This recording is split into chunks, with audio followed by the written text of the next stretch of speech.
What's going on, guys? So today on this not quite master grade Monday, we're going to do a Lupus for Lupus build update. Of course, it's my build because we've already looked at y'all's. And yeah, I'm going to get the entry video together very soon, guys. It's been a very weird past week, but either way, I did actually manage to work on this in the last week and actually get at least the armor and the weapons done so that I can go ahead and proceed to, well, paint this guy up and detail it the way I want. And being that it's only the second 1 to 100 kit that I've even done from IBO, I really do dig it. Like, we already looked at the frame before, which is already pretty awesome. And the armor is actually pretty sweet. Like, I like the way it layers. So, I mean, the articulation is a little bit better than the HGs, though essentially the same. The details are a little bit better because they can actually flush out certain things, like the thrusters on the backs of the legs. These can really be shown off properly, and the fact that they are their own parts. Autofocus would be great about now. There we go. And, you know, you just see all the layers. And I really do like this. And the fact that I haven't had to do any paint work or anything on it yet, then again, it's only because I'm painting the whole thing. Now, it looks fine and dandy in its bare armor mode. Just real quick, we can compare it to the previous HG version of it. Looks the same. It's just bigger. I do think the proportions might be just a little bit better on this one. I could be wrong, but maybe it's just because I've looked at the HG for so long. I do wish it had slightly more expressive hands with this guy. It had like the splayed out hands like the HG has. And I like the fact that the weapon pegs into the hands. So, you know, you have your giant mace bat, or whatever we call it, mace sword. And it does the old school MG hand trick where it sandwiches together like so and then falls off. So there, you got the slot where the tab goes. I wish they had a couple more spots for tabs so you could really grip it a little bit differently if you need to, but for my purposes, it's perfectly fine. This is a nice serviceable weapon. It's just two pieces, so you got half with the handle and then the other half of the blade part. It is pretty hefty. Although it looks, I don't know if this is part of the part, you know, where you would hold it onto the backpack or something, but you see this nice big open chunk here. I don't know. And of course you do get different hands. So you get the open hand as the right hand, and you got the closed left hand. Obviously I have the open left hand on there like so. Let's see if I can raise up here. I actually dig the head for this guy, and you can see right there, just with that light purple cheek part there, it actually looks pretty cool. Now, like I said, I am going to paint this, and for the most part, everything is going to change, with the exception of the eyes and the yellow. So, like the V-fin, the vents all on the body, those are all going to stay yellow, but I'll just, you know, make it a painted yellow instead of a bare yellow. So the purple accents, the gold and the silver and stuff, you can still see coming through, the nice mechanical stuff. So you can see some of the, and you know, my pretty purple hoses that I spent all that time on actually get covered up by the forearm piece. Now, I'm not going to use the shoulder or the forearm cannons or machine guns, whatever. And I'm really actually reticent to use the giant side skirt thrusters. I like them. They're just not as mobile as I would like them to be. They're actually a little bit limited. But let's go over articulation just real quick, because when I actually do the final review for this, I'm not going to bother with articulation and stuff. So it does have a head on a ball joint up here, so he can swivel, he can do all the things, and he can look down, he can look back, he can turkey neck a little bit, but of course that whole neck joint wants to move, including those pistons and stuff in there. And I didn't point this out, but like the V-fin, I don't know if those are technically safety nubs on this, or that's actually part of his design. So that's the first time I would have seen safety nubs on a 1 to 100. So if you guys know, let me know, because I can totally still trim those off before paint and whatnot. The shoulders are a little bit different because we have shoulder armor that actually moves independently of the rest of the arm. So actually this entire section along with the shoulder armor can move, which is something better than the HG because the shoulder armors move independently and actually get hung up on this more often than not. so you can get a little bit of movement, so you can really get the shoulders up like so. And like I said, you can rotate the whole assembly, and the arm does go with it, but that actually gives you a little bit more flexibility. Now the shoulder armor, because we know that apparently there are hidden thrusters up under in here, this whole part can expand out and flip-flop a little bit. I feel like this light might need to be lower. Hold on. So you can see under there, yeah, it's just a nice little flip-flop slidey joint. It's pretty cool. I like it. I like the way that the Tekadon logo is layered in there, and it's actually inset just a little bit. That annoys me. I kind of wish it was totally flush. Now the shoulder itself plugs into the chest right inside there. And actually I'm rotating the bicep, not the shoulder. Now, I think it's a ball joint, because you can't, it's not, I guess it's not a ball joint, it just plugs in.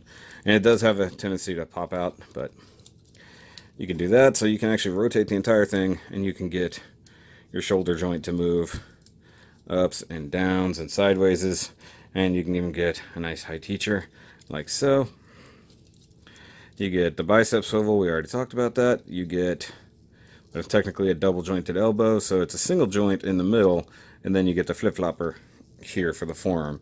But the giant forearm, as we've discussed before with this guy, does hinder actual reach. Like, he can't even touch his own head because the forearm itself doesn't do anything. It's like they need one more elbow here. Wrist joint is just a almost like HG style ball peg right there, no problem. We have looked at the torso articulation, so you got the rocker this way, you can tilt this way, he can rotate, although the pistons and everything totally hit, so he's not spinning all the way around, which I guess is fine, because why would you? The front skirts, flippy floppy, they're already like that, you don't have to cut them. I like the layeredness of how you put this all together. And when I'm talking about the side skirts, it's just got a really crappy like C-clip right there, but because of how big they are, they get in the way. You can tilt it, and then that happens. So they run into the legs, they run into the back skirt, all the things. So it does rotate decently here, though I wish it had another hinge to like flip-flop out of the way. That's my biggest problem. They're just in the way. So the hips do shimmy, shimmy. You do get forward kick way up there with giant feetsies. You get back kick until the back skirt gets in the way. You get thigh rotation, which is pretty neat in and of itself. Well, this looks like it should go in a little further. Nope, okay. And you get the big old chunky knee bend that is actually limited by the armor, so you don't even quite get 90 degrees. And the thigh armor is pretty wonky in and of itself, if I'm honest. And then you got feet that are very similar to the HG feet, so you get a rotation joint right there above the ankle. The whole foot will tilt like so. You get up and down hingy motion. You get the little fake piston back there that does rock back and forth with it. And then the toe does move independently on its own. The ankle armor can move, but you're going to have to move it around to really do it. So you can flip-flop it a little. It is what it is. Now, I had this guy in a really cool pose yesterday. If you guys saw my Instagram post, it was actually standing not entirely on just the front part of this foot and the toes of that foot. And it was balanced just well enough that even with the sword in his hand, it wasn't falling over. It did eventually fall, so you can get this thing in some really interesting poses. Now, I'm starting to feel like, yeah, you have to really finagle the knees properly to get some decent leg movement. He's only got one arm. But hey, that's pretty awesome.